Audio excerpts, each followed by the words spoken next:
മലയാളിക്ക് ആരായിരുന്നു ശ്രീനിവാസൻ എന്ന് ചോദിച്ചാൽ അതിന് ഒരൊറ്റുത്തരമേയുള്ളൂ, എല്ലാമെന്ന്.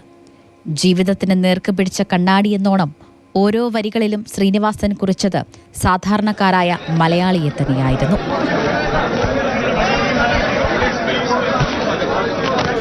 ഏവർക്കും പ്രിയപ്പെട്ട നടൻ, തിരക്കഥാകൃത്ത്, സംവിധായകൻ, അങ്ങനെ ബഹുമുഖ പ്രതിഭയായ ശ്രീനി എന്ന ശ്രീനിവാസനെ കുറിച്ചോർക്കുമ്പോൾ കണ്ഠമിടറാത്തവരായി ആരുമില്ല.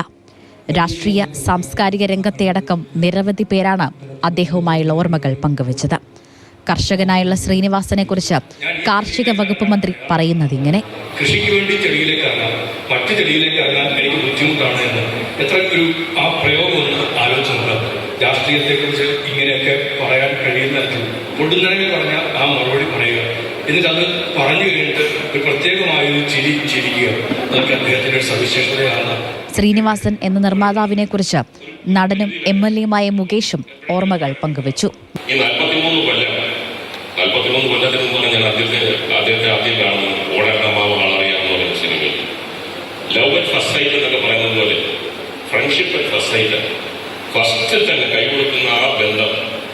ഞാൻ ഫോൺ വിളിക്കുന്നത് വരെ ഒരു പ്രാവശ്യം പോലും അദ്ദേഹം എന്നെ ഏതെങ്കിലും തരത്തിൽ മുഖമൊന്നും തുളിച്ച് സംസാരിച്ചിട്ടില്ല. നിറകണ്ണുകളോടെ ശ്രീനിവാസൻ എന്ന മഹാപ്രതിഭയെ സഹപ്രവർത്തകർ അനുസ്മരിച്ചു. ഇങ്ങനൊരു സിറ്റുവേഷൻ വരുമെന്നും ഹൃദയത്തിന്റെ ഒരു കോണിൽ നിന്ന് അദ്ദേഹവുമായിട്ടുള്ള സംഭാഷണങ്ങളും അല്ലെങ്കിൽ അദ്ദേഹവുമായിട്ട് ഷെയർ ചെയ്ത മൊമെന്റ്സ് പെറുക്കിയെടുത്ത് ഓർത്ത് പറയേണ്ടി വരുമെന്ന് പറഞ്ഞപ്പോൾ ഒരു വേദനയുണ്ട്. ഓരോ മലയാളിക്കും ഒരു തുള്ളി കണ്ണീർ പൊഴിക്കാതെ ശ്രീനിവാസനെ ഓർക്കാതിരിക്കവയ്യ. ചിരിയുടെ ചിന്തയുടെ നായകന് വിട. Team Mathrubhumi news, Kochi.